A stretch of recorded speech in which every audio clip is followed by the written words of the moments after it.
Hi, എല്ലാവർക്കും നമസ്കാരം. നമ്മുടെ പുതിയൊരു വ്ളോഗിലേക്ക് എല്ലാവർക്കും സ്വാഗതം. എല്ലാവരും സുഖമായിട്ടിരിക്കുമല്ലേ? ഞങ്ങളുടെ സുഖമായിട്ടിരിക്കുന്നു. അപ്പോൾ എൻ്റെ സൗണ്ടൊക്കെ അടഞ്ഞിരിക്കുകയാണേ. ഇപ്പോൾ നല്ല ജലദോഷമാണ്. ഇപ്പോൾ കുറച്ച് ദിവസം കൊണ്ട് ഞാൻ പറഞ്ഞില്ലേ, പനിയൊക്കെ പിടിച്ചു. പിന്നെ അത് കഴിഞ്ഞിട്ട് കുറഞ്ഞിരുന്നിട്ട് ഇപ്പോൾ അതേ വീണ്ടും തുടങ്ങിയതാണ് കേട്ടോ. അപ്പോൾ രാവിലെ തന്നെ അതേ പാർക്കിലേക്ക് പോയേക്കുവാണ്. കുറച്ച് നേരം ഇവിടെ വന്ന് നടന്നതിന് ശേഷം ഇനിയിപ്പോൾ നമുക്കിന്നൊന്ന് മാർക്കറ്റിലൊക്കെ പോകണം. അപ്പോൾ ഇന്ന് അത്യാവശ്യം നല്ല വെയിലുള്ളൊരു ദിവസമായിരുന്നു. അപ്പോൾ ഇവിടെ തണുപ്പൊക്കെ തുടങ്ങിയതിന് ശേഷം നല്ല ബുദ്ധിമുട്ടാണ് കേട്ടോ. അപ്പോൾ കഴിഞ്ഞ ദിവസം എനിക്കൊരു കമൻറ്റ് വന്നിരുന്നതാണ്. സബ്സ്ക്രൈബർ വാഹിദ ഫാസിൽ എന്ന് പറഞ്ഞിട്ട് ഒരാൾ കമൻറ്റ് ഇട്ടിരുന്നു, ഈ തണുപ്പ് വരുന്ന സമയത്ത് ശ്വാസം മുട്ടൽ ഉണ്ടാകാറുണ്ടെന്ന് പറഞ്ഞിരുന്നു കേട്ടോ. അപ്പം എനിക്കും അങ്ങനെ തന്നെയാണ്. ക്ലൈമറ്റ് ചേഞ്ച് വരുമ്പോഴാണ് പ്രശ്നം. അപ്പോൾ എൻ്റെ സൗണ്ട് അടഞ്ഞിരിക്കുന്നതുകൊണ്ട് തന്നെ ശബ്ദത്തിന് ചെറിയൊരു മാറ്റമുണ്ട്. നിങ്ങളത് അഡ്ജസ്റ്റ് ചെയ്യുമെന്ന് വിശ്വസിക്കുന്നു. പിന്നെ നമ്മൾ നേരെ നമ്മുടെ മാർക്കറ്റിലേക്ക് വന്നേക്കുവാണ്. ഇവിടെ വന്നപ്പോഴത്തേക്കും കുറച്ച് നമുക്ക് 2 ആഴ്ച കൂടുതലുള്ള പച്ചക്കറികളെല്ലാം എടുക്കണം കേട്ടോ. കാരണം ഓൾറെഡി നമ്മുടെ സാധനങ്ങളെല്ലാം തീർന്നിരിക്കുകയാണ്. അപ്പം ഞങ്ങളിവിടെ വന്നപ്പോഴത്തേക്കും ഇവിടെ മലബാർ ചീര ഉണ്ടല്ലോ, അതിവിടെ പസലക്കീര എന്നാണ് പറയുന്നത് തമിഴിൻ്റെ. അപ്പോൾ അതെടുത്തായിരുന്നു. അപ്പോൾ എൻ്റെ അടുത്ത് വീട്ടിൽ ഞാൻ നട്ടുപിടിപ്പിച്ചിട്ടുണ്ട്, കുറച്ച് നിപ്പുണ്ട്. പിന്നെ ഇവിടെ വന്നപ്പോഴത്തേക്കും കൊണ്ട് കൂർക്ക കിഴങ്ങിരിക്കുന്നുണ്ടായിരുന്നു. അപ്പോൾ ഇതിവിടെ ഈ ഒരു പൊങ്കൽ സമയം, അതായത് ജനുവരി മാസമാണ് പൊങ്കൽ വരുന്നത്, മകരപ്പൊങ്കൽ വരുന്നത്. അപ്പോൾ ആ ഒരു ടൈമിലൊക്കെ ഇവിടെ ഒത്തിരി കിട്ടും. നമുക്ക് നാട്ടിൽ കിട്ടുന്ന എല്ലാ വെജിറ്റബിൾസും ഇവിടെ കിട്ടുന്നുണ്ട് കേട്ടോ. അപ്പോൾ നമുക്ക് എങ്ങനെ ഒരു ബുദ്ധിമുട്ടൊന്നും ഇല്ല. എനിക്ക് തോന്നുന്നു ഞാൻ നാട്ടിലായിരുന്ന സമയത്ത് പോലും ഇത്രയൊന്നും കഴിച്ചിട്ടുണ്ടായിരുന്നില്ല ഈ കൂർക്ക കിഴങ്ങ്. അപ്പോൾ എനിക്ക് ഭയങ്കര ഇഷ്ടമാണ്. അപ്പോൾ ഇനി അത് മേടിച്ചുകൊണ്ട് വന്ന് ക്ലീൻ ചെയ്യുന്നത് കുറച്ച് ബുദ്ധിമുട്ടുള്ളൊരു കാര്യമാണ്. പക്ഷെ എന്നാലും നല്ല ടേസ്റ്റ് അല്ലേ. അപ്പോൾ അതുകൊണ്ട് തന്നെ അങ്ങനെ എടുത്തതാണ് കേട്ടോ. ഒരു 1/2 കിലോ എന്താണ് എടുത്തത്. പിന്നെ അത് കഴിഞ്ഞിട്ട് നമ്മൾ എല്ലാം കൂടി ഒരു മാർക്കറ്റിൽ നിന്ന് തന്നെ എടുക്കത്തില്ല. മാർക്കറ്റിൽ ഒത്തിരി കടകൾ കാണൂലേ. അപ്പോൾ അതിൽ ഓരോരോ കടകളിൽ പോയിട്ട് നമ്മൾ റേറ്റൊക്കെ ചോദിച്ചിട്ട് കുറവ് എവിടെയാണോ അവിടെ നിന്നാണ് എടുക്കുന്നത്. പിന്നെ ഈ വെജിറ്റബിൾസ് ഒക്കെ അടുക്കി വെച്ചേക്കുന്നത് കാണാൻ തന്നെ നല്ല ഭംഗിയുണ്ടല്ലേ. അപ്പോൾ എനിക്ക് ഭയങ്കര ഇഷ്ടമാണ് മാർക്കറ്റിൽ ഇങ്ങനെ വരാനും വെജിറ്റബിൾസ് ഒക്കെ ഇങ്ങനെ നോക്കി നിൽക്കാനും ഒക്കെ. പല തരത്തിലുള്ള കളറിൽ അവരിങ്ങനെ ഓരോ കൊട്ടകളിലായിട്ട് അടുക്കി വെച്ചേക്കുന്നത് നല്ല രസമല്ലേ. അപ്പോൾ നിങ്ങൾക്കും കൂടി കാണിച്ചു തരാനാണ് ഞാനിങ്ങനെ വീഡിയോസൊക്കെ എടുക്കുന്നത് കേട്ടോ. അങ്ങനെ നമ്മുടെ ഷോപ്പിംഗ് എല്ലാം കഴിഞ്ഞിട്ട് ഇതേ വീട്ടിലേക്ക് വന്നു. അപ്പോൾ ഇന്ന് ഞാൻ രാവിലെ സൂചി ഗോതമ്പ് കൊണ്ടുള്ളൊരു ഉപ്പുമാവാണ് ഉണ്ടാക്കിയിരുന്നത്. ഞാൻ അതിൻ്റെ വീഡിയോ ഒന്നും എടുത്തിട്ടില്ല. അപ്പോൾ വീട്ടിൽ വന്നതിന് ശേഷം ഉപ്പുമാവൊക്കെ കഴിച്ചതിന് ശേഷം ദേ വന്നിട്ട് പാത്രങ്ങൾ കഴുകാനുണ്ടായിരുന്നു കേട്ടോ. അങ്ങനെ പാത്രങ്ങൾ കഴുകുന്നുണ്ട്. അപ്പോൾ എനിക്ക് തോന്നുന്നത് നമ്മുടെ ഈ സിങ്ക് കുറച്ച് വലുതാണ്. അപ്പോൾ അതുകൊണ്ടാണ് ഇത്രയും പാത്രങ്ങൾ ഇങ്ങനെ നിറഞ്ഞു പോകുന്നത് നമ്മൾ അറിയാത്തത് കേട്ടോ. അപ്പോൾ കഴുകാനായിട്ട് എടുക്കുമ്പോഴത്തേക്കാണ് കാണുന്നത് ഒത്തിരി പാത്രങ്ങൾ ഉള്ളതായിട്ട്. ഒരാഴ്ച മുന്നേ വന്നിട്ടുള്ളൊരു കമൻറ്റാണ്. മുത്തൂസ് വേൾഡ് എന്ന് പറഞ്ഞിട്ടൊരു അക്കൗണ്ടിൽ നിന്നാണ് വന്നേക്കുന്നത്. ആ ചേച്ചിയുടെ പേര് സുമലത എന്നാണ് പറഞ്ഞതെന്നാണ് എൻ്റെ ഒരു ഓർമ്മ കേട്ടോ. എനിക്ക് ഉറപ്പില്ല, അങ്ങനെ ഒരു ഓർമ്മയാണ്. ഞാൻ എഴുതി വെക്കാനായിട്ട് മറന്നുപോയി. കുറേ മുന്നെയാണ് പേര് ഇങ്ങനെ പറഞ്ഞിരുന്നത്. അപ്പോൾ പേര് തെറ്റിപ്പോയെങ്കിൽ ക്ഷമിക്കണേ. അപ്പോൾ എന്നോട് പറഞ്ഞിരുന്നത് നമ്മുടെ മക്കളോട് അമ്മമാർ ബിഹേവ് ചെയ്യേണ്ടത് എങ്ങനെയാണെന്നുള്ളതിനെക്കുറിച്ച് കുറച്ച് ടിപ്സ് പറയാമോ പ്ലീസ് എന്ന് പറഞ്ഞിട്ടുണ്ട്. ഞാൻ ഈ ഒരു കാര്യത്തെക്കുറിച്ച് സംസാരിക്കുന്നത് തന്നെ ശരിയാണോ എന്ന് എനിക്ക് അറിയത്തില്ല കേട്ടോ. കാരണം എൻ്റെ മകൾക്ക് 7 വയസ്സാണ് ആയിട്ടുള്ളത്. അപ്പോൾ വെറും 7 വർഷത്തെ എക്സ്പീരിയൻസ് ആണ് എനിക്ക് മദർഹുഡിൽ ഉണ്ടായിട്ടുള്ളത്. അപ്പം ഇതുവരെയുള്ള എൻ്റെ കുറച്ച് അനുഭവങ്ങളും പിന്നെ ഞാൻ കുറച്ച് റിസർച്ചൊക്കെ ചെയ്തിട്ടുള്ള കുറച്ച് കാര്യങ്ങളൊക്കെയാണ് ഇന്ന് സംസാരിക്കാനായിട്ട് പോകുന്നത് കേട്ടോ. അപ്പോൾ ഞാനും കുറേ കാര്യങ്ങൾ ഇങ്ങനെ ഇമ്പ്രൂവ് ചെയ്യാനായിട്ട് ശ്രമിച്ചുകൊണ്ടിരിക്കുന്ന ഒരാളാണ്. ഞാനൊരു നല്ല അമ്മയാണോ എന്ന് ചോദിച്ചു കഴിഞ്ഞാൽ 1 വർഷം മുന്നെയാണ് എന്നോട് ഈ ഒരു ചോദ്യം ചോദിച്ചിരുന്നെന്നുണ്ടെങ്കിൽ ഉറപ്പായിട്ടും എനിക്കൊരു ഡൗട്ട് ഉണ്ടായിരുന്നേനെ. പക്ഷെ ഇപ്പോൾ അങ്ങനെയല്ല. എനിക്ക് ഉറപ്പുണ്ട് ഞാനൊരു നല്ല അമ്മയാണ് എന്നുള്ളത്. അപ്പോൾ നമ്മൾ നമ്മളെ തന്നെ അംഗീകരിക്കുക, നമ്മൾ നല്ലൊരു അമ്മയാണ് എന്നുള്ളത്. ശരിക്കും നമുക്ക് അങ്ങനെ ഉള്ളിലൊരു സംശയം തോന്നുന്നത് മറ്റുള്ളവരുടെ മക്കളെ അമ്മമാർ സ്നേഹിക്കുന്നത് കാണുമ്പോഴും അല്ലെങ്കിൽ ചെറിയ ചെറിയ പ്രശ്നങ്ങളിൽ മക്കൾ നമ്മളെ ഹേർട്ട് ചെയ്യുന്ന പോലെ സംസാരിക്കുകയും പ്രവർത്തിക്കുകയൊക്കെ ചെയ്യുമ്പോഴാണല്ലേ. അപ്പം 7 വയസ്സുള്ളൊരു മകളുടെ അമ്മ എന്നുള്ള നിലയ്ക്ക് എനിക്ക് ഇതുവരെ ഉണ്ടായിട്ടുള്ള കുറച്ച് എക്സ്പീരിയൻസ് ഞാൻ നിങ്ങളോട് ഷെയർ ചെയ്യാം. ചെറുതായിരുന്ന സമയത്ത് ആമയെ ജനിച്ചു കഴിഞ്ഞപ്പോൾ എനിക്ക് ഒത്തിരി സമയം ആമയോടൊപ്പം സ്പെൻഡ് ചെയ്യാനായിട്ട് കിട്ടിയിട്ടുണ്ട് കേട്ടോ. അത് മെയിനായിട്ട് ഞാൻ ജോലിക്ക് പോകാത്തത് കൊണ്ട് തന്നെയാണ്. ഞാൻ ഒത്തിരി കഷ്ടപ്പെട്ടിട്ടുണ്ട് ആമയെ ഒറ്റയ്ക്ക് നോക്കാൻ വേണ്ടിയിട്ട്. എന്നെപ്പോലെ ഒത്തിരി അമ്മമാർ അങ്ങനെ ഉണ്ടെന്നറിയാം. എസ്പെഷ്യലി ഞാൻ ചെന്നൈയിൽ വന്നതിന് ശേഷം. അപ്പോൾ ഏറ്റവും കൂടുതൽ അവളോട് ഞാൻ സ്പെൻഡ് ചെയ്തിട്ടുള്ളത് ഞാനാണ്, ഹസ്ബൻഡിനേക്കാളും. കാരണം ഹസ്ബൻഡിന് ഓഫീസിൽ പോകണം. അപ്പോൾ അവളുടെ ചെറിയൊരു ചലനം പോലും എനിക്കറിയാം. അതുപോലെ തന്നെ അവൾക്കും എന്നോട് ഭയങ്കര ഒരു അറ്റാച്ച്മെൻ്റ് ആണ്. പക്ഷേ വളർന്നു വരും തോറും നമുക്ക് കുട്ടികളോടുള്ള ഒരു സ്വഭാവത്തിലുള്ള വ്യത്യാസം വരുമ്പോഴും നമ്മൾ അവരെ കൂടുതൽ കെയർ ചെയ്യേണ്ടതായിട്ട് വരും അല്ലേ. ഇപ്പോൾ പണ്ടത്തെ പോലെയല്ല. ഞാനൊക്കെ 90s കിഡാണ്. അപ്പോൾ നമ്മുടെയൊക്കെ ആ ഒരു കാലത്ത് തെറ്റ് കണ്ടാലും ഉടനെ തന്നെ നമ്മളെ ശിക്ഷിക്കും, അടി തരും, വഴക്ക് പറയും. നന്നായിട്ട് ചീത്തയൊക്കെ പറഞ്ഞിട്ടുണ്ട് അച്ഛനും അമ്മയൊക്കെ. ഇപ്പോഴും കിട്ടാറുണ്ട് ഇടയ്ക്കിടയ്ക്കൊക്കെ. പക്ഷേ ഇന്നത്തെ കാലത്ത് മക്കളോട് നമുക്ക് എന്തും തുറന്ന് സംസാരിക്കാനും അവരെ വഴക്ക് പറയാനൊക്കെ പേടിയാണല്ലേ. ഒരു പരിധി വരെ ഈ സോഷ്യൽ മീഡിയയിലുള്ള കാര്യങ്ങൾ കാണുകയും ന്യൂസിൽ ഓരോ സംഭവങ്ങൾ നടക്കുകയും ചെയ്യുമ്പോൾ നമുക്ക് തന്നെ ഒരു കൺഫ്യൂഷനാണ് മക്കളോട് എന്താണ് പറയേണ്ടത്, എങ്ങനെയാണ് ബിഹേവ് ചെയ്യേണ്ടതെന്നല്ലേ. പക്ഷേ എന്നെ സംബന്ധിച്ചിടത്തോളം എൻ്റെ അച്ഛനും അമ്മയും എന്നെ എങ്ങനെയാണോ വളർത്തിയത് അതുപോലെ തന്നെയാണ് ഞാൻ എൻ്റെ മകളോട് പെരുമാറുന്നത്. തെറ്റ് കണ്ടാൽ ഉടനെ തന്നെ വഴക്ക് പറയും, അടി കൊടുക്കാറുണ്ട്, എല്ലാം ചെയ്യാറുണ്ട്. മക്കൾ തെറ്റ് ചെയ്യുന്ന സമയത്ത് അവരെ പറഞ്ഞ് മനസ്സിലാക്കിച്ച് അവർക്ക് ചിലപ്പോൾ ചെറിയൊരു അടിയൊക്കെ കൊടുക്കേണ്ടി വരും. അതിൽ നമ്മൾ കുറ്റബോധം ഉണ്ടായേക്കേണ്ട കാര്യമൊന്നും ഇല്ലല്ലേ. അവർ നന്നാവാൻ വേണ്ടിയിട്ടാണ് നമ്മളത് പറയുന്നത് അല്ലേ. പക്ഷേ പണ്ടൊക്കെ ആണെങ്കിൽ ഇതൊന്നും ചെയ്തു കഴിഞ്ഞാൽ ആരും ഒന്നും പറയാനും വരത്തില്ല. നമ്മളൊക്കെ ആണെങ്കിൽ അച്ഛൻ്റെയൊന്നും അമ്മയുടെ നിന്നൊക്കെ ഒത്തിരി അടിയൊക്കെ കിട്ടിയിട്ടും നമ്മൾ അവരെ വെറുത്തിട്ടില്ല. അങ്ങനെ നമുക്ക് മാനസികമായിട്ടൊരു ബുദ്ധിമുട്ട് ഉണ്ടായിട്ടില്ല. പക്ഷെ ഇന്നത്തെ കാലത്ത് അങ്ങനെയല്ല. കുട്ടികൾക്ക് ചെറുതായിട്ട് എന്തെങ്കിലും വഴക്ക് പറഞ്ഞാൽ പോലും ഉടനെ പോയി ആത്മഹത്യ ചെയ്യുന്ന ഒരു ജനറേഷനാണ് നമുക്ക് മുന്നിൽ വളർന്നു വരുന്നത്. അപ്പോൾ എനിക്ക് തോന്നുന്നത് ചെറിയ പ്രായത്തിലെ അങ്ങനെ വഴക്ക് പറഞ്ഞും ശകാരിച്ചും ഒന്നും വളർത്താത്തതിൻ്റെ ഒരു പ്രശ്നമാണ് പിന്നീട് വലുതാകുമ്പോൾ കുട്ടികൾക്ക് ഉണ്ടാകുന്നതെന്ന്. അപ്പോൾ ആമിക്ക് നമ്മൾ മാക്സിമം കാര്യങ്ങൾ പറഞ്ഞ് മനസ്സിലാക്കിച്ച് കൊടുക്കും. അപ്പം നന്നായിട്ട് എൻ്റെ ഹസ്ബൻഡാണ് അവളെ അഡ്വൈസ് ചെയ്യുന്നത്. പക്ഷെ ഞാൻ നന്നായിട്ട് അടിയൊക്കെ കൊടുക്കാറുണ്ട്. ഇടയ്ക്കൊക്കെ ചിലപ്പോൾ നല്ല വഴക്കും പറയാറുണ്ട്. പക്ഷേ അത് കഴിഞ്ഞിട്ട് ഹസ്ബൻഡ് പോയിട്ട് കുറച്ച് പാമ്പർ ചെയ്ത് അവളോട് കാര്യങ്ങൾ പറഞ്ഞ് മനസ്സിലാക്കിക്കാറുണ്ട്. അപ്പോൾ നമ്മുടെ മക്കളോട് നമ്മൾ പറഞ്ഞ് മനസ്സിലാക്കിക്കുന്നത് പോലെ ഇരിക്കും. കാരണം എൻ്റെ അച്ഛനും ഇങ്ങനെ തന്നെയായിരുന്നു.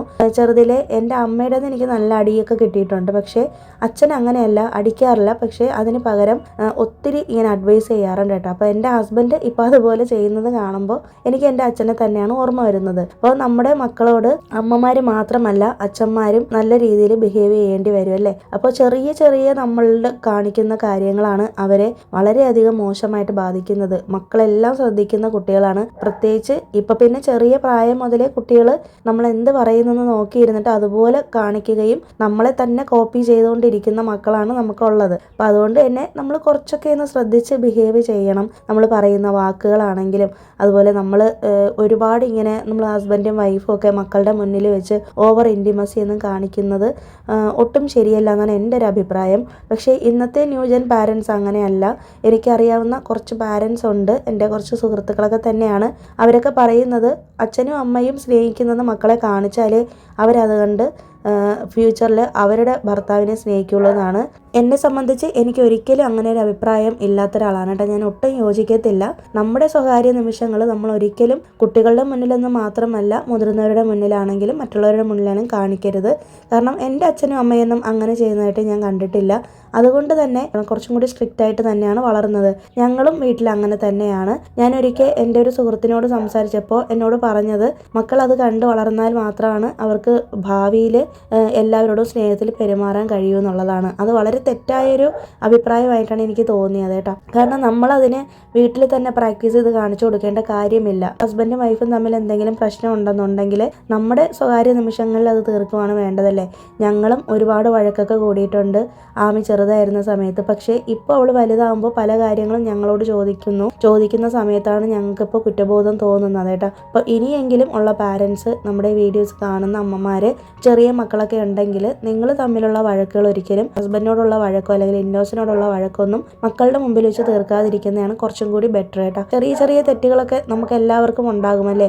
എല്ലാം തികഞ്ഞവരായിട്ടൊന്നും ആരും തന്നെ ഇല്ല. എല്ലാവർക്കും ഓരോരോ മിസ്റ്റേക്കുകൾ ഉണ്ടാവും. ഓരോ കാര്യങ്ങളും നമ്മൾ അനുഭവത്തിലൂടെയാണ് പഠിക്കുന്നതല്ലേ, അല്ലാതെ എല്ലാം പഠിച്ചുകൊണ്ടൊന്നും ആരും വന്നിട്ടില്ല. അപ്പോൾ ചെറിയ ചെറിയ തെറ്റുകൾ നമുക്ക് പറ്റിക്കഴിഞ്ഞാൽ തെറ്റാണെന്ന് മനസ്സിലാക്കുന്ന സമയത്ത് നമ്മളത് ചെയ്യാതിരുന്നാൽ മതി. പിന്നെ എല്ലാം തികഞ്ഞവരായിട്ടൊന്നും ആരും തന്നെ ഇല്ല. ചെറിയ ചെറിയ തെറ്റുകളും കുറ്റങ്ങളും ഒക്കെ ഉള്ളവർ തന്നെയാണ്. നമ്മളെല്ലാവരും മനുഷ്യരാണ്. പക്ഷേ നമുക്ക് പറഞ്ഞു തരാൻ ആളില്ലാത്തതിൻ്റെ പ്രശ്നമായിരിക്കാം. ചിലപ്പോൾ നമ്മൾ മനഃപൂർവ്വം ആയിരിക്കില്ല, അപ്പോഴത്തെ ദേഷ്യത്തിൽ റിയാക്ട് ചെയ്ത് പോകുന്നതായിരിക്കാം. പക്ഷെ നമ്മളെപ്പോഴും മറന്നു പോകാറുണ്ട് മക്കൾ നമ്മുടെ അടുത്തുണ്ട് എന്നുള്ള കാര്യം.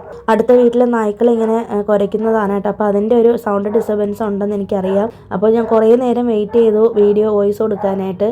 പക്ഷേ അവരിങ്ങനെ കുരച്ചുകൊണ്ടിരിക്കുന്നതുകൊണ്ടാണ് പിന്നെ ഒരു രക്ഷയില്ല കേട്ടോ. അതുകൊണ്ടാണ് ഞാൻ സംസാരിക്കുന്നത്. പിന്നെ ഇന്നത്തെ കാലത്ത് ആൺകുട്ടി പെൺകുട്ടി എന്നൊരു ജെൻഡർ വ്യത്യാസമില്ലാതെയാണ് മക്കളെ എല്ലാവരും വളർത്തുന്നത് അല്ലേ. അപ്പോൾ സൊസൈറ്റിയിൽ കൂടുതൽ സമൂഹത്തിൽ അവരെ ഇറക്കി കൂടുതൽ കാര്യങ്ങൾ പഠിപ്പിച്ചു കൊടുക്കുക. അത് നമ്മൾ പറഞ്ഞു കൊടുത്തില്ലെങ്കിലും അവർ ക്രമേണ പഠിച്ചോളും. അപ്പോൾ പെൺകുട്ടികൾ ഇത്രയും കാര്യങ്ങളെ ചെയ്യാവൂ അല്ലെങ്കിൽ ആൺകുട്ടികളെ കൊണ്ട് ഇത്രയും ചെയ്യിക്കാവൂ അങ്ങനെയൊന്നും ഇല്ല കേട്ടോ. വീട്ടിലെ സാഹചര്യങ്ങൾ മക്കളെ പറഞ്ഞ് മനസ്സിലാക്കിച്ച് നമ്മൾ ഹെൽപ്പ് ചെയ്യാനും അതുപോലെ തന്നെ നമ്മുടെ കൂടെ ഇമോഷണൽ സപ്പോർട്ടായിട്ട് മക്കളെ നിർത്താനും ഒക്കെ നമ്മൾ ട്രെയിനിങ് കൊടുത്തു കഴിഞ്ഞാൽ അവർ നമുക്കൊരു വയ്യായിക വരുമ്പോഴും നമുക്കൊപ്പം നിൽക്കും. അതിപ്പോൾ ആൺകുട്ടി ആയാലും ശരി തന്നെ, പെൺകുട്ടി ആയാലും ശരി തന്നെ, അതിൽ അങ്ങനെ ഒരു ജെൻഡർ വ്യത്യാസം കാണേണ്ട കാര്യമില്ല. ഞാൻ എപ്പോഴും ചിന്തിക്കുന്ന ഒരു കാര്യമാണ്, ഇപ്പോൾ ഒരു കുട്ടി വളർന്ന് വലുതായി അതൊരു സക്സസ്സിൽ എത്തിക്കഴിഞ്ഞാൽ അതിൻ്റെ ക്രെഡിറ്റ് മുഴുവനും പൊതുസമൂഹം കൊടുക്കുന്നത് ആ കുട്ടിയുടെ അച്ഛനായിരിക്കും അല്ലേ. അതേസമയം ആ കുട്ടി തെറ്റാണ് ചെയ്യുന്നത്, അല്ലെങ്കിൽ കുട്ടിക്ക് എന്തെങ്കിലും പ്രശ്നമുണ്ട്, അല്ലെങ്കിൽ മോശം സ്വഭാവമാണെന്നുണ്ടെങ്കിൽ ഉടനെ അമ്മയാണ് പഴിക്കുന്നത്. കുട്ടിയുടെ അമ്മ വളർത്തി ഇല്ലാതാക്കി എന്നുള്ളൊരു പേര് നമ്മൾ കേൾക്കേണ്ടി വരും അല്ലേ. മെജോറിറ്റി ആളുകളും അങ്ങനെ തന്നെയാണ്. പക്ഷേ 1-2 പേരെങ്കിലും അമ്മമാർക്ക് ഒരു ഇമ്പോർട്ടൻസ് തരാറുണ്ട്. അപ്പോൾ കുട്ടി നമ്മുടേതാണ്, അച്ഛനും അമ്മയ്ക്കും തുല്യ അവകാശമാണ്. അപ്പോൾ ഹസ്ബൻഡിനോടുള്ള ഈഗോ കാരണം ഞാൻ എൻ്റെ കുട്ടിയെ നന്നായിട്ട് നോക്കില്ല എന്ന് വാശി പിടിച്ചിരിക്കരുത്. അപ്പോൾ നമ്മുടെ മക്കൾ നാളെ വളർന്ന് വലുതായി സമൂഹത്തിൽ ഇറങ്ങേണ്ട ഒരാളാണ്. അപ്പോൾ അവരുടെ സ്വഭാവം നല്ലതാവണം എന്നുണ്ടെങ്കിൽ അച്ഛന് അതിനുള്ളൊരു കഴിവില്ലെങ്കിൽ അമ്മ തന്നെ പറഞ്ഞ് മനസ്സിലാക്കിക്കണം, അല്ലെങ്കിൽ അമ്മയ്ക്ക് പറ്റില്ലെങ്കിൽ അച്ഛൻ മനസ്സിലാക്കിക്കണം. എൻ്റെ ഒരു അഭിപ്രായത്തിൽ ആർക്ക് വേണ്ടിയിട്ടും കാത്തു നിൽക്കണ്ട. നമ്മുടെ മക്കളുടെ ഭാവി നമ്മുടെ കയ്യിൽ തന്നെയാണ്. അപ്പോൾ അതുകൊണ്ട് തന്നെ നമ്മൾ കുറേ മാറ്റങ്ങൾ നമ്മുടെ ജീവിതത്തിൽ വരുത്തിയാൽ തന്നെ അവരിൽ നല്ലൊരു മാറ്റം കണ്ടുപിടിക്കാനായിട്ട് സാധിക്കും. ഈ പറഞ്ഞതുപോലെ നമ്മൾ മക്കളെ കണ്ടും മാമ്പു കണ്ടും കൊതിക്കരുതെന്ന് പണ്ട് പറഞ്ഞിട്ടുണ്ടല്ലേ. അത് ചില സമയത്ത് ആലോചിക്കുമ്പോൾ വളരെ ശരിയാണെന്ന് തോന്നാറുണ്ട്. കാരണം നമ്മൾ ഒരുപാട് ആഗ്രഹിച്ച മക്കൾ അങ്ങനെയാണോ ഇങ്ങനെയാണോ എന്ന് വിചാരിക്കുമ്പോഴാണ് അവരിൽ നിന്ന് അങ്ങനെ ഒരു പ്രശ്നം ഉണ്ടാകുമ്പോൾ നമുക്ക് സഹിക്കാൻ പറ്റാത്തതല്ലേ. കൂടുതൽ ഓവർ തിങ്കിങ്ങിൻ്റെ ആവശ്യമില്ല എന്ന് കരുതി മക്കളിൽ പ്രതീക്ഷ വയ്ക്കാതെയും ഇരിക്കേണ്ട. നമ്മളെ കൊണ്ട് പറ്റുന്ന കാര്യങ്ങൾ നമ്മൾ ചെയ്യേണ്ട കടമയും കർത്തവ്യവും കൃത്യമായി ചെയ്യുക എന്നുള്ളതാണ് എനിക്ക് പറയാനുള്ളത്. ബാക്കിയൊക്കെ ഭഗവാനിൽ അർപ്പിക്കുക എന്നുള്ളതാണ്. അപ്പോൾ സാഹചര്യങ്ങൾക്കനുസരിച്ച് അവർക്ക് പെരുമാറാനും സാഹചര്യങ്ങൾ അതിജീവിക്കാനും ഒക്കെ ഉള്ളൊരു കഴിവ് നമ്മൾ വഴി മക്കൾക്ക് ഉണ്ടാക്കി കൊടുക്കാൻ പറ്റും എന്നുള്ളതാണ് ഏറ്റവും വലിയൊരു ഗിഫ്റ്റ്. പിന്നെ എന്നെ സംബന്ധിച്ചിടത്തോളം വില കൂടിയ ഗിഫ്റ്റുകളോ അല്ലെങ്കിൽ കുറേ സംഭവങ്ങൾ മേടിച്ച് അവർക്ക് കൊടുക്കുന്നതിലല്ല കാര്യം. നമ്മൾ നല്ലൊരു ബിഹേവിയർ ഉള്ളൊരു അമ്മയായാൽ മതി. അവർക്ക് ജീവിതത്തിൽ കിട്ടാൻ പറ്റിയ ഏറ്റവും വലിയൊരു ഗിഫ്റ്റ് ആയിരിക്കും അല്ലേ. അപ്പോൾ നമ്മൾ എത്രത്തോളം സമാധാനവും സന്തോഷമായിട്ട് ഇരിക്കുന്നുവോ അത്രത്തോളം സമാധാനമുള്ളൊരു കുഞ്ഞായിരിക്കും നമ്മളുടെ മുന്നിൽ വളർന്നു വരുന്നത്. അതുപോലെ തന്നെ മക്കൾ എത്ര വളർന്നാലും അമ്മമാരുടെ സ്നേഹം അവരൊരുപാട് ആഗ്രഹിക്കും അല്ലേ. അതിപ്പോൾ ചെറിയ പ്രായം തൊട്ട് വലുതായാലും എത്ര പ്രായമായാലും അമ്മമാരോടുള്ള മക്കളുടെ സ്നേഹം എന്ന് പറയുന്നത് അത് അളവറ്റതാണ്. ഇപ്പോൾ ചിലപ്പോൾ നമ്മളെ ഒരു ചെറിയൊരു സാമീപ്യമായിരിക്കും അവർ ആഗ്രഹിക്കുന്നത്, ചിലപ്പോൾ ചെറിയൊരു ഹഗ്ഗായിരിക്കാം. അപ്പോൾ ഇടയ്ക്കൊക്കെ അവരെ ഒന്ന് കെട്ടിപ്പിടിച്ച് ഒരു മുത്തമൊക്കെ കൊടുത്ത് അവരോട് നല്ല സ്നേഹത്തിലൊക്കെ പെരുമാറാനായിട്ട് ശ്രമിക്കുക. അതുപോലെ ചെറിയ ചെറിയ ഗിഫ്റ്റൊക്കെ അവർക്ക് നിങ്ങൾ കൊടുക്കുക. ഞാനിവിടെ ആമിക്ക് എന്തെങ്കിലും അവൾക്ക് ഇങ്ങനെ എക്സാമിനൊക്കെ മാർക്ക് കുറയുന്ന സമയത്താണ് കൂടുതലും ഞാൻ അവൾക്ക് അവളുടെ ഏറ്റവും ഫേവറേറ്റ് ആയിട്ടുള്ള എന്തെങ്കിലുമൊക്കെ ഡിഷസ് ഉണ്ടാക്കി കൊടുക്കും. നമ്മൾ പ്രത്യേകിച്ച് ഈ എക്സാം ടൈമിലൊക്കെ കുട്ടികൾക്ക് മാർക്ക് കുറയുമ്പോൾ ഒരുപാട് വഴക്കൊന്നും പറയാതെ മറ്റുള്ള കുട്ടികളോടൊപ്പം കമ്പയർ ചെയ്യാതെ അവരെ കൂടുതൽ നമ്മൾ പാമ്പർ ചെയ്യുക. ഇനിയും ബെറ്ററായിട്ട് അടുത്ത പ്രാവശ്യം നമുക്ക് മാർക്ക് എടുക്കാൻ പറ്റും എന്നൊക്കെ പറഞ്ഞിട്ട് പ്രോത്സാഹനം കൊടുക്കുക. അങ്ങനെയൊക്കെ ചെയ്തു കഴിഞ്ഞാൽ തന്നെ കുട്ടികൾക്ക് ഒരു ഇമ്പ്രൂവ്മെന്റ് ഉണ്ടാവും. പിന്നെ എനിക്ക് പറയാനുള്ളത്, ഒരിക്കലും മറ്റു കുട്ടികളെ വെച്ച് അല്ലെങ്കിൽ അവരുടെ കഴിവുകൾ വെച്ച് നമ്മുടെ മക്കളെ കമ്പയർ ചെയ്യാതിരിക്കുക. എനിക്ക് തോന്നുന്നു ഒട്ടുമിക്ക അമ്മമാർക്കും പ്രശ്നം ഉണ്ടാവുന്നത് അടുത്ത വീട്ടിലെ കുട്ടികളെ കണ്ടിട്ട് സ്വയം ഒരു കമ്പയർ ചെയ്യുമ്പോഴാണല്ലേ. അതായത് മറ്റുള്ളവരുടെ കുട്ടികൾ നന്നായിട്ട് പഠിക്കുന്നു അല്ലെങ്കിൽ നന്നായി ആക്റ്റീവായിട്ട് ഇരിക്കുന്നു, ഇതൊക്കെയാണ് നമ്മളെ അലട്ടുന്ന പ്രശ്നങ്ങളല്ലേ. ഒരിക്കലും മറ്റുള്ളവരുടെ കുട്ടികളെ വെച്ചിട്ട് നമ്മുടെ മക്കളെ കമ്പയർ ചെയ്യരുത്. കാരണം അവർ നമ്മുടെ രക്തമാണല്ലേ. ഒരുപക്ഷെ നമ്മുടെ കുട്ടികൾക്ക് നമ്മളെക്കാളും കഴിവുകൾ ഉണ്ടായിരിക്കാം. അവർക്ക് ഇഷ്ടപ്പെട്ട മേഖല ഏതാണെന്ന് പോലും നമുക്ക് അറിയത്തില്ലായിരിക്കാം. അപ്പോൾ അവരെ നമ്മൾ ശകാരിക്കുന്നതിന് മുന്നേ അല്ലെങ്കിൽ കളിയാക്കുന്നതിന് മുന്നേ അവരുടെ കഴിവുകൾ എന്താണെന്ന് കണ്ടുപിടിച്ച് അതിൽ നമ്മൾ കൂടുതൽ പ്രാക്ടീസ് കൊടുക്കാനാണ് ശ്രമിക്കേണ്ടത്. ഒരു കഴിവില്ലാതെ ഒരു കുട്ടികളും ജനിക്കുന്നില്ല. എല്ലാവർക്കും അതിൻ്റെതായ കഴിവുകളുണ്ട്. അപ്പോൾ അവരുടെ കഴിവുകൾ എന്താണെന്ന് നമ്മൾ വേണം കണ്ടുപിടിക്കാനായിട്ട്. ഒരുപക്ഷെ നിങ്ങൾക്ക് സാധിക്കുന്നില്ലെങ്കിൽ നിങ്ങളുടെ മക്കളുടെ സ്കൂളിലെ ടീച്ചേഴ്സിന് പറ്റും. ആമിക്ക് നന്നായിട്ട് ഡാൻസ് കളിക്കാൻ പറ്റും എന്നുള്ളത് അവളുടെ മിസ്സ് പറഞ്ഞാണ് ഞങ്ങൾ അറിയുന്നത്. അതിനുശേഷമാണ് അവളെ സ്കൂളിലെ പ്രോഗ്രാംസിനൊക്കെ ഡാൻസിന് ചേർക്കുന്നത്. നമ്മുടെ ഇഷ്ടപ്രകാരം മക്കളെ എന്തെങ്കിലും പഠിപ്പിക്കാനോ അല്ലെങ്കിൽ അവരെ അത് ആക്കണം ഇതാക്കണമെന്നും നമ്മൾ തീരുമാനിക്കരുത്. അതുപോലെ തന്നെ ഒരു കാര്യങ്ങളും അവരെ നമ്മൾ അടിച്ചേൽപ്പിക്കരുത്. ചെറിയ ചെറിയ കാര്യങ്ങളാണെങ്കിൽ പോലും നമ്മൾ അവരോട് സമാധാനത്തോടെ പറഞ്ഞ് കാര്യങ്ങൾ മനസ്സിലാക്കിക്കുകയാണ് വേണ്ടത്. പിന്നെ മിക്കവാറും എല്ലാ പാരൻസും ചെയ്യുന്ന കാര്യങ്ങളാണ്, ഏതെങ്കിലും ഒരു പൊതുസഭയിൽ പോകുമ്പോൾ അല്ലെങ്കിൽ ഒരു സദസ്സിൽ പോകുമ്പോൾ മറ്റുള്ളവരുടെ മുന്നിൽ വെച്ച് കുട്ടികളെ കളിയാക്കുക. എൻ്റെ മകൾ അങ്ങനെയാണ് ഇങ്ങനെയാണ് അല്ലെങ്കിൽ ഇങ്ങനെ അല്ല അങ്ങനെയാണെന്ന്. അത് കുട്ടികൾക്ക് എത്രമാത്രം സങ്കടം ഉണ്ടാക്കുമെന്ന് അറിയാമോ. അപ്പോൾ നമ്മളെയാണ് ആരെങ്കിലും പറഞ്ഞാലും നമുക്ക് വിഷമമാവത്തില്ലേ. അപ്പോൾ അതുകൊണ്ട് തന്നെ അത്തരം കാര്യങ്ങൾ ഒരിക്കലും ചെയ്യരുത്. നമ്മുടെ മക്കളോട് എന്തെങ്കിലും പറയാനുണ്ടെങ്കിൽ അത് വീട്ടിൽ വെച്ച് വേണം പറയാനായിട്ട്. അതുപോലെ തന്നെ ആവശ്യമില്ലാതെ ഓവറായിട്ട് പുകഴ്ത്തി സംസാരിക്കുക, മക്കളെക്കുറിച്ച് ഭയങ്കര സംഭവമാണ്, അവരതിന് നല്ല മാർക്ക് എടുത്തു, ഇതിന് നല്ല മാർക്ക്, അതൊന്നും പറയരുത്. അതൊക്കെ വളരെ മോശമായിട്ടുള്ളൊരു കാര്യമാണ്. കാരണം ഇന്ന് നിങ്ങൾ അവരെക്കുറിച്ച് നല്ലത് പറഞ്ഞിട്ട് നാളെ മോശമാണ് പറയുന്നതെങ്കിൽ നിങ്ങളോട് അവർക്ക് വെറുപ്പാണ് ഉണ്ടാവുക അല്ലേ. അപ്പോൾ അതുകൊണ്ട് തന്നെ ഒരു ഫംഗ്ഷനൊക്കെ അറ്റൻഡ് ചെയ്യാൻ പോകുന്ന സമയത്ത് ആവശ്യമില്ലാതെ മക്കളെക്കുറിച്ച് വാചാലരാവരുത്. അതിൻ്റെ ഒന്നും ആവശ്യമില്ല. പിന്നെ മനസ്സിലാക്കേണ്ട ഒരു കാര്യം, എല്ലാ കുട്ടികളും വ്യത്യസ്തരാണ്, ഓരോരുത്തരും ഓരോ ചിന്താഗതി ഉള്ളവരാണ്. അവരും നമ്മളെപ്പോലെ ഒരു ഇൻഡിവിജ്വൽ ആണല്ലേ. അപ്പോൾ അവരുടേതായ ഫ്രീഡം നമ്മൾ ചിന്തിക്കാനുള്ള സ്വാതന്ത്ര്യം കൊടുക്കുക, അഭിപ്രായങ്ങൾ പറയാനുള്ളൊരു അവകാശം കൊടുക്കുക. അവർ എന്തെങ്കിലും സംസാരിക്കുമ്പോൾ ഇടയ്ക്ക് കയറി സംസാരിക്കാതിരിക്കുക. പറയുന്ന കാര്യങ്ങളെല്ലാം പൂർണ്ണമായിട്ട് കേട്ട് അവർക്ക് എന്താണോ നല്ലൊരു സൊല്യൂഷൻ പറഞ്ഞു കൊടുക്കാൻ പറ്റുന്നത് അതൊക്കെ നമ്മൾ പറയുക. നമ്മുടെ എക്സ്പീരിയൻസും, നമ്മളും ചെറുതായിട്ടാണല്ലോ ഇത്രയും വലുതായത്. അപ്പോൾ ആ പ്രായത്തിൽ നമ്മൾ ചെയ്തിട്ടുള്ള മിസ്റ്റേക്കുകളാണ് നമ്മുടെ മക്കൾ ചെയ്യുന്നതെങ്കിൽ അന്ന് നമ്മൾ തിരുത്തിയത് എങ്ങനെയാണെന്നൊന്ന് ആലോചിച്ചിട്ട് അവർക്കത് പറഞ്ഞു കൊടുക്കുക. നിങ്ങൾക്കതിന് പറ്റുന്നില്ലെങ്കിൽ നല്ലൊരു ഡോക്ടറെ കണ്ട് കൗൺസിലിംഗ് എടുക്കുകയോ അല്ലെങ്കിൽ നമ്മുടെ ഹസ്ബൻഡായിട്ട് ഡിസ്കസ് ചെയ്യുകയോ അല്ലെങ്കിൽ കുടുംബത്തിലുള്ള ആരെങ്കിലും ആയിട്ടൊക്കെ ഡിസ്കസ് ചെയ്തിട്ട് അതിനൊരു സൊല്യൂഷൻ അവർക്ക് പറഞ്ഞു കൊടുക്കാം. അപ്പോൾ ഇത്രയൊക്കെ കാര്യങ്ങൾ നമുക്ക് ശ്രദ്ധിക്കാം.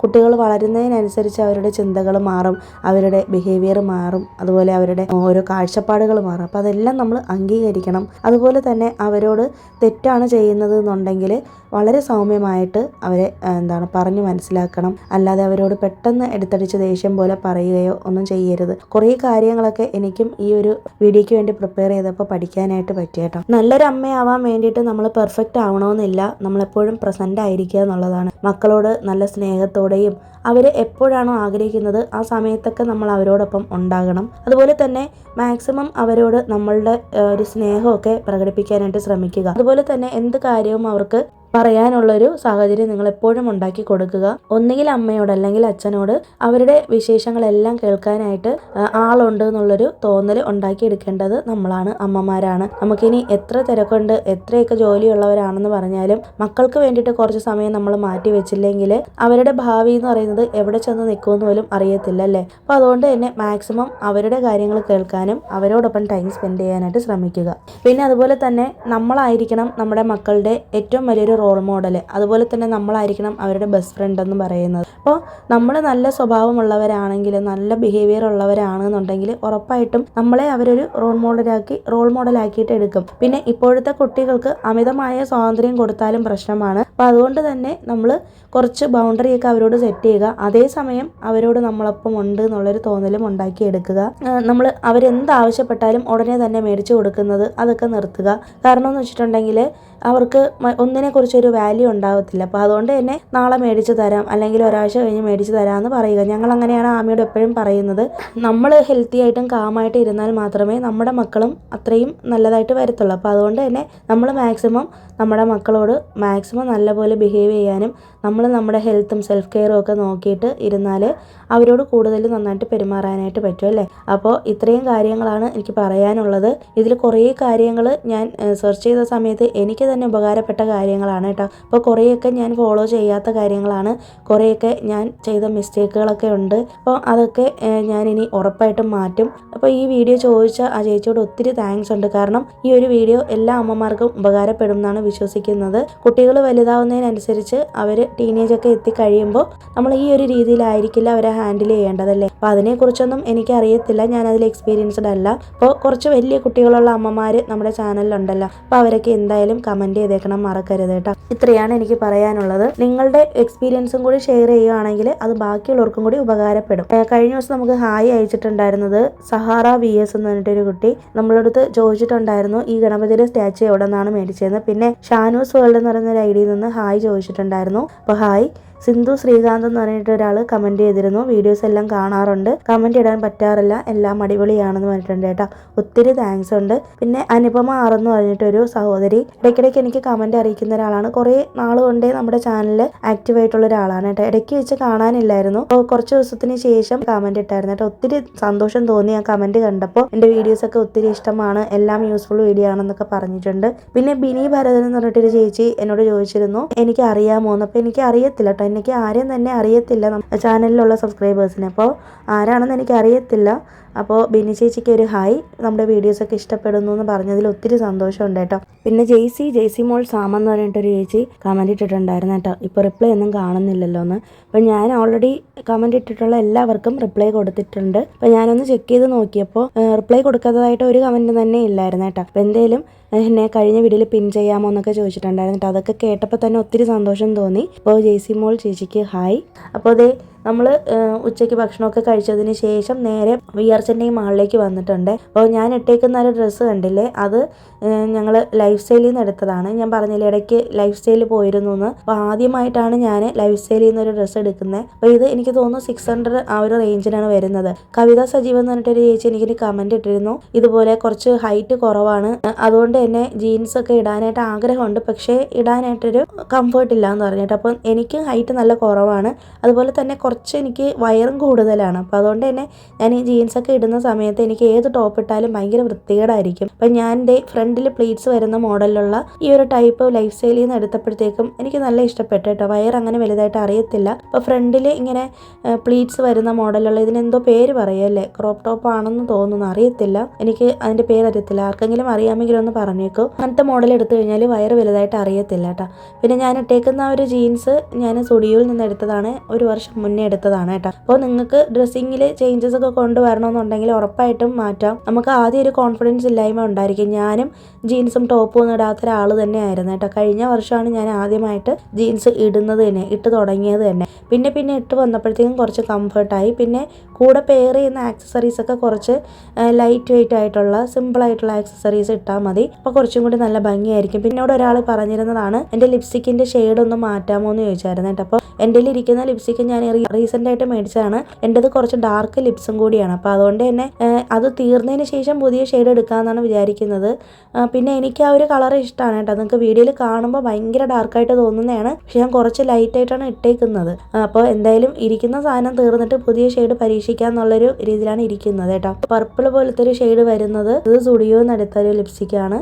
പിന്നെ ഞാൻ ലിപ് ബാമും കൂടെ മിക്സ് ചെയ്തിട്ടാണ് ലിപ്സ്റ്റിക്ക് എപ്പോഴും ഇടാറുള്ളത് കേട്ടോ. അപ്പോൾ എൻ്റെത് പെട്ടെന്ന് ഡ്രൈ ആവുന്ന ചുണ്ടുകളാണ്. അപ്പോൾ പെട്ടെന്ന് ഇങ്ങനെ ഡ്രൈ ആവാതിരിക്കാൻ വേണ്ടിയിട്ട് അതേ സെയിം ഷെയ്ഡിലുള്ള ലിപ് ബാമും കൂടി ഞാൻ ഇടാറുണ്ട്. പിന്നെ ഒരു റെഡ് എൻ്റെ അടുത്ത് ഇരിപ്പുണ്ട്, ഞാനത് വല്ലപ്പോഴാണ് ഇടാറുള്ളത്. എനിക്ക് ശരിക്കും പറഞ്ഞാൽ മേക്കപ്പ് ചെയ്യാനോ അല്ലെങ്കിൽ ഇങ്ങനത്തെ കാര്യങ്ങളെക്കുറിച്ച് ഒന്നും ഒരു ഐഡിയ ഇല്ലാത്ത ഒരാളാണ് ഞാൻ. ഒരുപാട് മേക്കപ്പ് പ്രോഡക്ട്സും യൂസ് ചെയ്യാത്ത ഒരാളാണ് കേട്ടോ. അപ്പോൾ അതുകൊണ്ട് തന്നെ ഉള്ള ഒരുപാട് സൗന്ദര്യമൊന്നും കൂട്ടാതെ ഞാൻ ഉള്ളത് വെച്ച് അഡ്ജസ്റ്റ് ചെയ്ത് പോകുന്ന ഒരാളാണ് കേട്ടോ. പിന്നെ ഫേസിൽ ഒരു അലോവേറ ജെല്ലിൻ്റെ മോയ്സ്ചറൈസർ ഇടും, അത് കഴിഞ്ഞിട്ട് ലിപ്സ്റ്റിക്ക് ഇടും, പിന്നെ ഒരു പൊട്ട് കുത്തും, പിന്നെ സിംഗാറ് വയ്ക്കും. ഇത്രയും തന്നെയാണ് എൻ്റെ മേക്കപ്പൊക്കെ. അല്ലാതെ കൂടുതൽ ആധികാരികമായിട്ടൊന്നും എനിക്ക് അറിയത്തില്ല. സത്യം പറഞ്ഞാൽ ഈ ബ്യൂട്ടി ടിപ്സിനെ കുറിച്ച് ഒന്നും തന്നെ എനിക്ക് അറിയാത്ത ഒരാളാണ്. അതിനുള്ള മെയിൻ കാരണം ഞാൻ അറിയാൻ ശ്രമിക്കാത്തത്, എന്തെങ്കിലും എൻ്റെ മുഖത്തിട്ട് കഴിഞ്ഞാൽ ഉടനെ തന്നെ അലർജി വരും, പിന്നെ പ്രശ്നങ്ങളാണ്. അതുകൊണ്ടാണ് അതൊന്നും മെനക്കെടാൻ പോകാത്തത് കേട്ടോ. ഇതിനിടയിൽ തന്നെ ആമിക്ക് മാക്സിൽ പോയിട്ട് ഒരു ക്രോക്സിൻ്റെ മോഡലുണ്ടല്ലോ, ക്ലോക്സ് മേടിച്ചിട്ടുണ്ട്. കുറേ നാളുകൊണ്ട് വിചാരിക്കുന്നുണ്ട് അത് മേടിക്കണമെന്ന്. അപ്പോൾ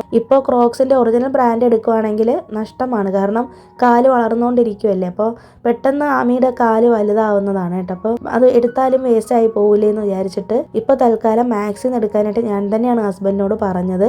പിന്നെ ഇതിൽ തന്നെ കളങ്കാവൽ എന്ന് പറഞ്ഞിട്ട് മൂവി ഇറങ്ങിയിരുന്നില്ലേ മമ്മൂട്ടിയുടെ, അപ്പോൾ ആ ഒരു സിനിമയും കണ്ടായിരുന്നു കേട്ടോ. സിനിമ കുഴപ്പമില്ല, എനിക്ക് ഇഷ്ടപ്പെട്ടു, കുഴപ്പമില്ല എന്ന് എനിക്ക് തോന്നി. ഇതിൽ തന്നെ ഞങ്ങൾ ഭക്ഷണം കഴിച്ചായിരുന്നു കേട്ടോ. ഇവിടെ നിന്ന് തന്നെ ഭക്ഷണം കഴിച്ചിട്ട് ഇനിയിപ്പോൾ വീട്ടിൽ പോകാമെന്ന് പറഞ്ഞിട്ട് പിന്നെ അത് കഴിഞ്ഞിട്ട് ഞങ്ങൾ നേരെ പോയിട്ട് ഒരു ഐസ്ക്രീം ഷോപ്പിൽ കയറി. ഇവിടെ VR ചെന്നൈയിൽ തന്നെ ഉള്ളൊരു തൊട്ടടുത്ത് തന്നെ മാക്സിൻ്റെ തൊട്ടടുത്ത് തന്നെ ഇരിക്കുന്ന ഒരു ഷോപ്പാണ്. അവിടെ പോയിട്ട് ഒരു ചീസ് കേക്കാണ് ഞാനും ആമയും കഴിച്ചത്, ഹസ്ബൻഡ് ഐസ്ക്രീമാണ് കഴിച്ചത്. അപ്പോൾ എനിക്ക് ഈ തൊണ്ടവേദനയും ജലദോഷമൊക്കെ ഉള്ളതുകൊണ്ട് ഞാൻ അങ്ങനെ തണുത്തതൊന്നും കഴിക്കത്തില്ല.